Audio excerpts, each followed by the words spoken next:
Welcome back to Elderly Smiles. Don't forget to subscribe, like, share, and click the bell icon to stay updated.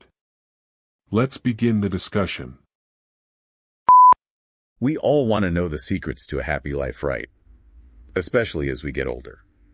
Today we're diving into some advice from folks who've really, lived life, offering their wisdom for thriving after 80. And what's really interesting is this isn't about reaching a certain age. It's about uncovering these things, these secrets that parents often keep to themselves, and then using those secrets to make those later years truly fulfilling. And there's a connection, right, between those secrets, strategies, and overall well-being. Absolutely. Physical health, mental clarity, strong relationships. It's like they're all interwoven, especially as we age. It makes you wonder why these things are kept secret in the first place. I mean, even in close families, there are things left unsaid.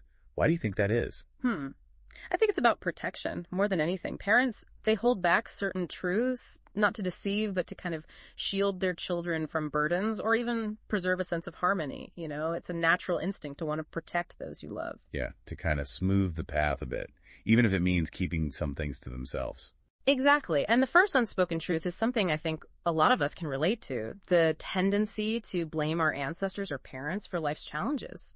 It's easy to fall into that thinking of, if only my parents had done this, or if my grandparents hadn't done that, my life would be better. You almost inherit that feeling, like a weight from the past. It's a great way to put it. And what's so powerful about this first secret is that it encourages a shift in perspective. So instead of dwelling on that blame, we embrace gratitude. Acknowledge that our families, despite their flaws, did the best they could with what they had at the time. It's about what we've been given, not what we've been denied. Precisely. And this applies not just to our families, but any situation where we feel held back by the past. Choosing gratitude, it's empowering, It lets us take ownership and shape our future, regardless of what came before. Yeah, you break free from those chains and create your own story. Okay, second secret. Don't speak ill of your spouse, especially in front of the kids. Right. I'm sure a lot of couples can relate to this. Every couple has disagreements, right? Maybe even arguments. It's natural. But it's the airing of those grievances, especially in front of children, that can be so damaging. Children, they're so perceptive, they pick up on everything. Their whole world is built on that foundation, their parents' relationship. Exactly. And while it's unrealistic to expect couples to never disagree, it's finding that balance. Acknowledge the flaws, but highlight the strengths, the love, the respect. Yeah, it's not about pretending everything is perfect. It's about choosing to focus on the positive, model healthy conflict resolution. Show that love and respect can actually endure through challenges. It's a deeper commitment than just fleeting happiness. Working through challenges, that's what it's all about. Now, the third secret is don't compare your children, which a lot of parents might do. Yeah, and it can have unintended consequences. We want our kids to succeed, to strive for their best, and we think comparison might motivate them. But what we don't realize is how damaging it can be to their self-esteem. It's like telling them they're not enough as they are, and that can stick with them for life. Sibling rivalry, resentment, this feeling of inadequacy can really impact their relationships, even their overall happiness. You got to celebrate each child's unique strengths. Encourage them to blossom in their own way, not fit into some mold. And this goes beyond families. Comparing ourselves to others, it never leads to genuine happiness. We're all on our own journey. Exactly. And when we embrace that individuality, we create space for growth, self-acceptance for ourselves and those around us. Okay, last secret. Don't speak negatively about life, especially in front of your children. This one might be a bit of a surprise. It's easy to complain about the world. The news can be overwhelming, life have challenges, and sometimes it feels good to vent, right? But when that negativity becomes a constant, it shapes our children's view of the world. It's like they're seeing the world through a pessimistic lens. Makes it harder to see the good stuff. Powerful imagery. Right. And that negativity fosters a sense of helplessness. Like things will never get better. And that can be so disempowering for a young person finding their way. So how do we counteract that? If negativity is the poison, what's the antidote? It's a conscious choice to embrace a positive outlook.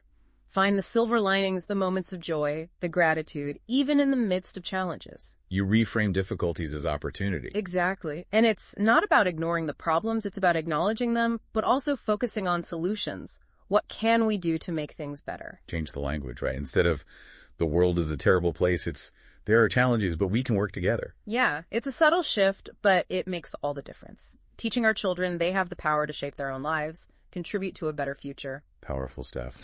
Amazing how these simple principles can affect family dynamics and how our kids navigate the world. It really is amazing, the impact we have. But let's shift gears a bit, talk about those who've already hit that 80 mark and beyond. What are the secrets to not just reaching that age, but thriving in those later years? Ooh, yeah. I think we all want to know how to make the most of those golden years. So first up, taking care of your body.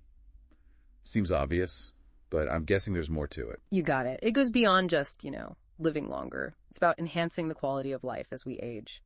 Taking care of our bodies is key for staying independent, active, having the energy to enjoy things. Being able to enjoy those simple pleasures, right? Yeah. Spending time with loved ones, traveling, hobbies, without being held back by our physical health. Exactly. And it impacts our mental and emotional well-being, too. When we feel good physically, we tend to be more positive mentally. It's like a chain reaction. Taking care of our bodies gives us that energy and vitality to really approach life with enthusiasm. But what does that actually look like? Especially for folks over 80. It's not about running marathons, is it? No marathons needed. It's about finding activities that are enjoyable and sustainable. Walking, swimming, gentle yoga. Great for staying active without too much stress on the body. So small, consistent habits we can build into our routines. Not drastic changes, but those little things that add up. You got it. And of course, nutrition. Can't forget that. A good diet, plenty of fruits, veggies, lean protein, all the good stuff our bodies need to stay strong. And staying hydrated, so important, especially as we age. It's funny how those basics we learned as kids, eating right, staying active, drinking water, become even more important as we get older. Now, what about maintaining mental clarity, keeping our minds sharp and engaged as we get into our 80s and beyond? How do we do that? That's a good one. Just like our bodies, our brains need exercise, stimulation. It's like a muscle, and there are so many fun ways to do it. So more than just crossword puzzles. Crossword puzzles are fantastic, but we can branch out, Reading keeps our minds active, introduces new ideas, learning a new language, maybe picking up a musical instrument, joining a book club, all great ways to challenge ourselves. Giving your brain a playground. And I bet staying socially connected plays a role here too. Huge role. Social interaction is like a mental workout in itself. Conversations, sharing stories, laughing with friends, so stimulating for the brain. Plus, it combats loneliness, which can really impact both mental and physical health. So it's nurturing those connections, staying engaged with our communities. Exactly. And never underestimate the power of lifelong learning. It's never too late to pick up a new hobby, take a class, explore something new. Love that. Keeps us curious and connected to the world. Okay, last pillar. Living joyfully with your spouse or loved ones. This one's special. Relationships are really at the heart of a fulfilling life at any age. You said it. And even after decades together, relationships need work. They need nurturing, especially as we get older. So it's not just about shared history. It's about actively staying engaged. Absolutely. It's those small moments of connection, quiet evenings together, sharing a laugh over coffee, those little acts of kindness and affection. Choosing to focus on the positive. Appreciate the good times. Offer forgiveness when things get tough.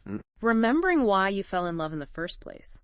Those shared values, dreams. Supporting each other through the ups and downs. It's inspiring to see couples who've been together for so long. But it's not always easy, is it? How do you keep that spark alive, especially in those later years? That's the question, isn't it? I think open communication is key. Talk to each other. Share your feelings, your hopes, your fears. Don't let things build up. Creating that safe space where you both feel heard and understood. Yeah, and communication is a two-way street, right? It's about talking, but also listening. Really listening to your partner, trying to understand their perspective. Staying curious about each other. Continuing to learn and grow together, even after all this time. And shared experiences are huge. Traveling, taking up a new hobby together, even just a quiet night at home. Creating those memories together, that can really strengthen your bond. It's about those little adventures that bring joy and laughter. The things that remind you why you chose to spend your lives together. And don't forget physical touch. Holding hands, hugs, cuddling. It releases those feel-good hormones, strengthens your connection. Staying physically connected. Expressing love through those little gestures. And let's not forget about humor. Oh, absolutely. Laughter is so important. Lightens the mood, reduces stress, reminds us not to take things too seriously. A good sense of humor can really make a difference in a relationship. Finding those moments of joy and laughter, remembering to play, have fun. It's beautiful, isn't it? These three pillars, taking care of our bodies, minds, and our relationships. It really paints a picture of what it means to thrive. They really do, don't they? It's like this beautiful tapestry, and it's not just about getting to a certain age. It's about really experiencing those years. And it's funny, these insights from folks in their 80s and beyond, they kind of reflect what we know about a good life at any age, really. Taking care of ourselves, staying sharp, nurturing those connections, it's essential for happiness no matter how old we are. The fundamentals stay the same, no matter where we are in life. Exactly. And the best part, it's never too late to start. Even little changes can make a difference, make for a brighter future. So what's the big takeaway? If our listeners could walk away with just one thing, one piece of wisdom, what would it be? That's a good question. I think the biggest thing is that getting older doesn't have to be a downhill slide. It can be a time of joy, growth, even deeper connection. It's not something to fear, but something to embrace. And by taking care of ourselves, body, mind, and spirit, we can unlock the potential of those later years. It's a shift in perspective, isn't it? Seeing aging not as a loss, but as a new chapter. Absolutely. And remember, we have more power than we think. Every day we make choices that affect our health, our happiness, even our legacy. So as we wrap up, I want to leave our listeners with a little challenge. What's one small step you can take today to invest in one of these pillars? A walk in nature, maybe? A call to a loved one? Just a few minutes of quiet reflection. Whatever it is, make it a conscious choice to move towards that vibrant future. I love that. It's those small steps that lead to big changes. And like we've learned from those who've been there, aging, it can be a truly beautiful journey. Thanks for joining us on this exploration of thriving in those later years. Until next time, keep exploring, keep learning, keep embracing all the good stuff life has to offer.